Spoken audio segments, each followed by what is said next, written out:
fucking amazing. Hey everybody, Schmack 'em Gob. I got very, very sad news. I just got home and I found out that Frankie Banali passed away. And man, I met Frankie on 2 separate occasions and he couldn't have been cooler. The first night I met him, it was like around, I don't know, the late 90s or maybe early 2000s when Quiet Riot first got back together. The lineup with Rudy Sarzo and Cavazzo and Kevin. And it was so cool because when I met him he was nice and I had him sign my Headless Children CD and my, I wish I could have pulled it out.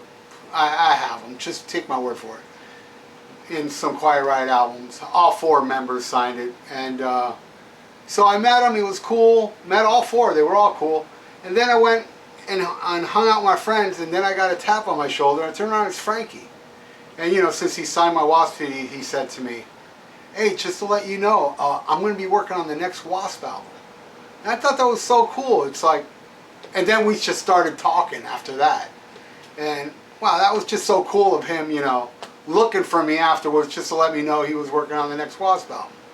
Very sad, very nice guy. I did meet him again when he had Jizzy in the band. What was that, maybe 5 years ago? And again, he was so accommodating, so awesome. And I have pictures of that, but I can't find it. I know I have them. But, man, rest in peace, Frankie. He was a beast on the drums. I mean, the first time I saw him was on the Mental Health Tour opening for Iron Maiden Peace of Mind Tour. And at that time, like, all the planets were aligned for Quiet Riot. It was just their time. And that night, they were just amazing. One of the greatest opening acts I ever saw in my life. You know, and then I saw Condition Critical Tour with W.A.S.P, then Quiet Riot 3 with, I think it was Poison. But, then, you know, not till the reunion. I've seen him several times. Every time Quiet Riot came down, I went to go see him. Except for one time. It was a little too north for me, but still.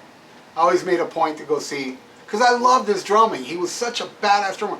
Him and Rudy Sarzo were just so on the money. Like, that rhythm section was sick. Something about Rudy Sarzo and rhythm sections, because I was lucky enough to see the Blizzard of Oz tour. Aldridge and Sarzo, what a tight unit. Same thing with Frankie, man. Amazing, and I'm going to watch this now. Quiet Riot. This is a really cool documentary called Now That We're Here, We're No Way Back, signed by Frankie. You see that? And, you know, this is a great documentary that, you know, talks about the early stuff with footage of the early stuff, but it also talks about what Frankie's going through now. You know, reforming Quiet Riot after Kevin's death, got Kevin's mom's blessing. And I know a lot of people gave Frankie crap for reforming Quiet Riot. I didn't.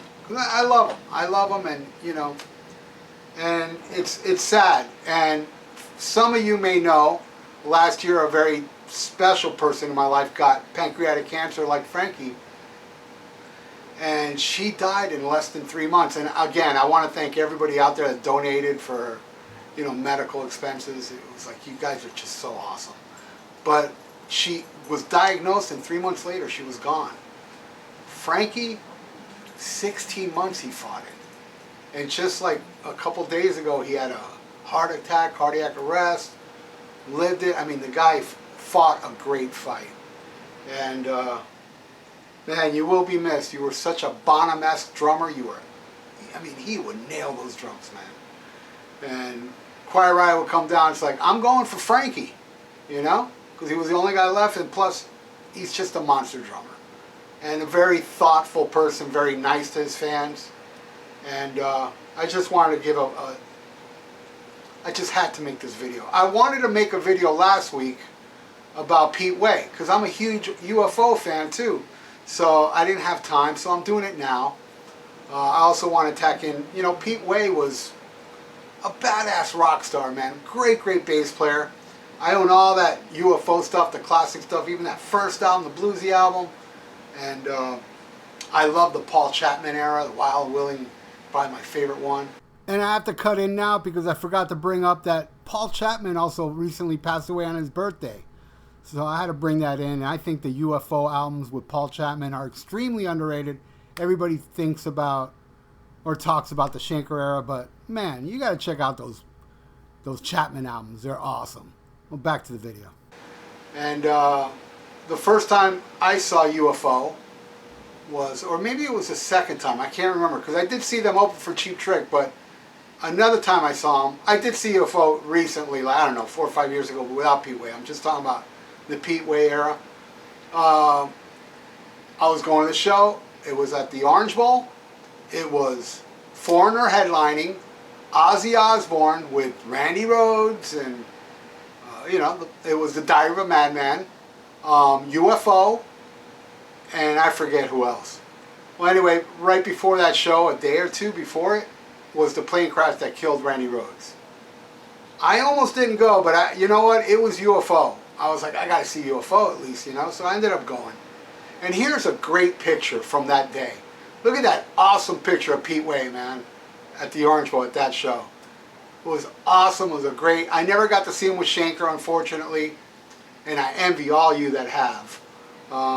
And that reunion album, Walk on Water, man, check that out. Well, it's one of the greatest reunion albums ever, and it's very underrated. Not a lot of people notice how amazing that album was. And Pete Way was in Ozzy for a little bit, you know. I mean, a lot of people loved Pete Way, man, including me. But a lot of musicians, he was a character, he was a rock star. He had a lot of problems, you know, living the rock star lifestyle. But the way he died was complications from an accident. The news, as I filmed this, they don't say what type of accident it was.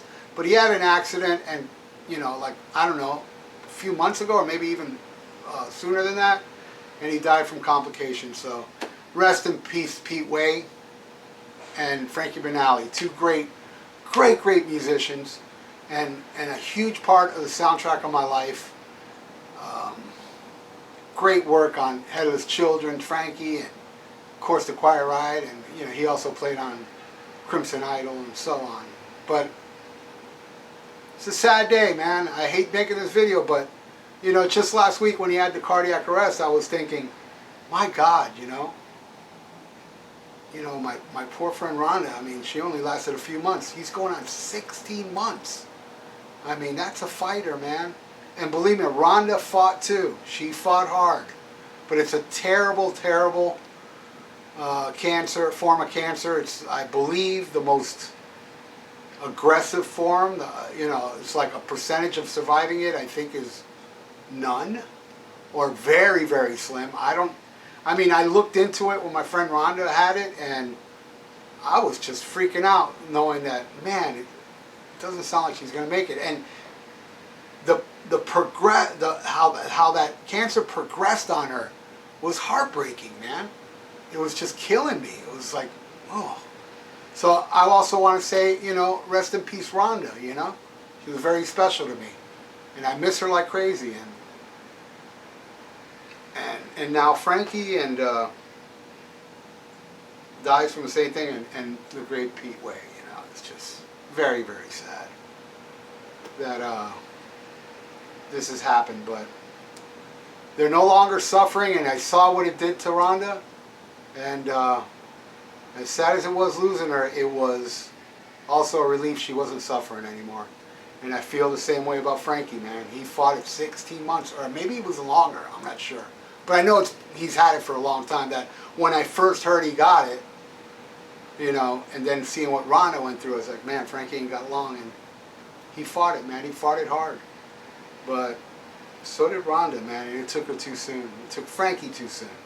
So my condolences to all his fans, his family members, his daughter, you know, his loved ones, his bandmates, and the same for Pete Way and Rhonda. Sad day. Just had to put this video up to give my condolences and my thank you to all three of them for making my life pleasant. Till next time, schmack 'em a gob.